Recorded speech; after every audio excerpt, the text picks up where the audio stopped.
We are catching up on Civilization 6 here at E3 2016, and as a long-time Civilization fan, one thing that really interests me about what you've shown so far of the game is sort of how you can now sort of, I guess, assign the tiles to specific tasks, and that is actually what allows you to then unlock different buildings and different things in these tiles that you can produce.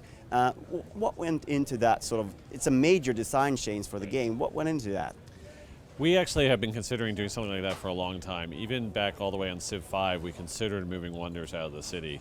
We decided we couldn't do that at that time. There was just too many other things going into the Civ 5 iteration of the game with the new unstacked armies and so forth. But we had tried a lot of different things about positional play outside the city, even in some of the expansions with specific civilizations. So if you think about the Incan civilization, for instance, in Civ 5, they got bonuses for placing their specialized terrace farm unique improvement up against mountains. And that was sort of actually like a prototype of the adjacency bonuses systems that we had for Civ 6. I always found the Incans my favorite civilization to play just because of that, and I knew that was just an example of how this kind of positional play outside the city was going to make the game much more interesting. When we can do it for everybody, all the civilizations work that way, all the different types of tiles that you place, it's a really great experience because now there is just that little nugget of what we saw with the Incans is like spread all over everything, and now you're trying to think through your head exactly how you're going to lay out everything in your city. You know, is this settlement location that I have here the best place for my science city? Is it the best place for my industrial city? How am I going to specialize each city? So all sorts of fun new decisions. The builder player, the one who likes to kind of handcraft everything around their cities and have them come out with their own unique personality, they're going to have a ton of fun with this game.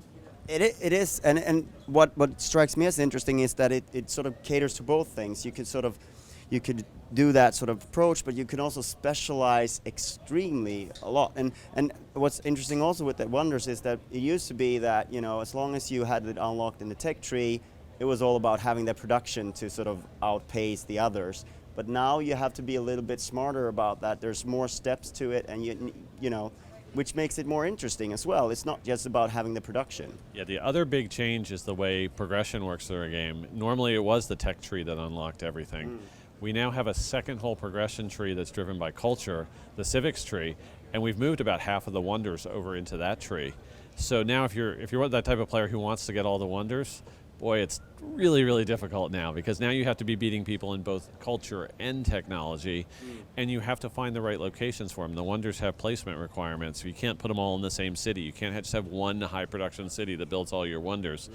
So you're going to have... It used to be my tactic. Yeah, I know. Everyone kind of liked playing that way, but it had sort of silly results. You'd have every wonder in the whole game being built in the same city. And this now favors... even if you're playing against a high difficulty with the AI and a really high difficulty, you can get some of the wonders because you make a specific push. I'm going to get the right terrain for this. I'm going to unlock it because maybe it comes from the culture tree. And it's a great way to also be able to specialize your cities because you have that city where maybe you start with a cultural district, and there's certain wonders that can only be built next to the cultural district that make your city like a very, very powerful cultural city. So you can combine those things together with the district and the wonder that goes with it, and it really makes for some very highly specialized cities that are fun to play with. Yeah, you mentioned the civics there. What sort of, because I just saw the brief presentation of it, but it seems like it's a really deep system. There's a lot of things you can pick and choose from and tailor your own. Right, governments are back. That's the big thing, and each government has a certain number of slots for social policies. The social policies are very similar to Civ 5's in that they each have a specific part of the gameplay that they give you a bonus towards. They might give you a bonus towards creating settlers, or your builders might be effective, or you might be better at producing cavalry units, something like that. But what happens is, based on what government type you pick, you'll get a certain number of slots for military social policies, a certain number of slots for economic social policies. We have diplomatic, and then we have like a wild card slot that you can get. So your government's going to determine sort of how you can set up your government, but while you're in that government, you might be in a monarchy for a good portion of the game, a third of the game or something like that, and then every 5, 10, 15 turns when you finish a civic advance, your people are ready to try something new, and you can switch around your social policies and take some out and put some back in. So the players have a lot of configurability with their government. They can, it's almost like all those different civilization bonuses that you get, they can be swapped in and out mid-game. So it's very fun. It's a lot of chances to, pursue a different strategy, like I'm going to go for a rapid expansion at this part of the game, so I'm going to set up all my government policies that way, and it's going to be really exciting to see how the fans push that system in different directions, because there's a lot that can be done with it. Yeah, and it sounds awesome for multiplayer as well, because you have that sort of ability to adapt more.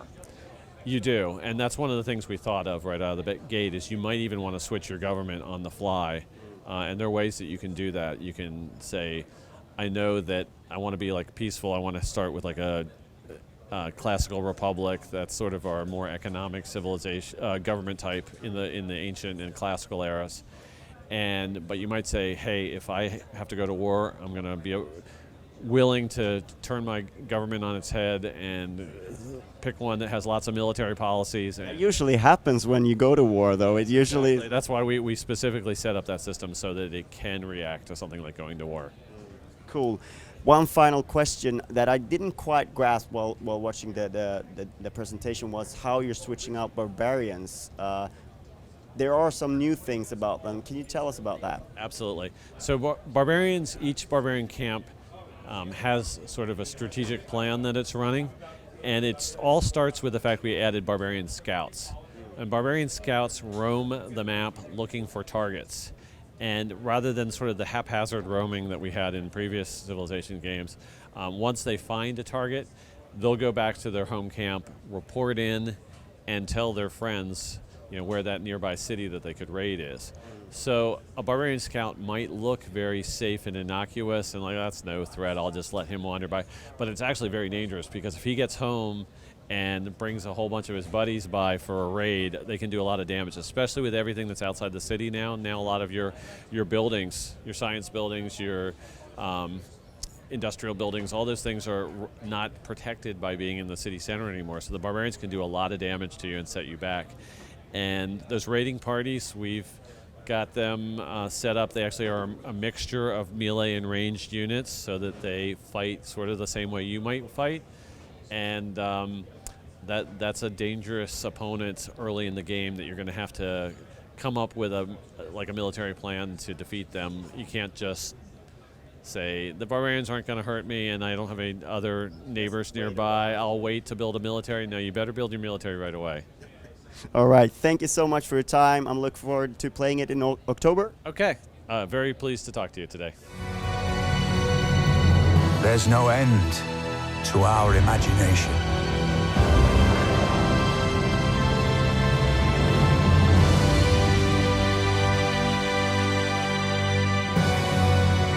And no limits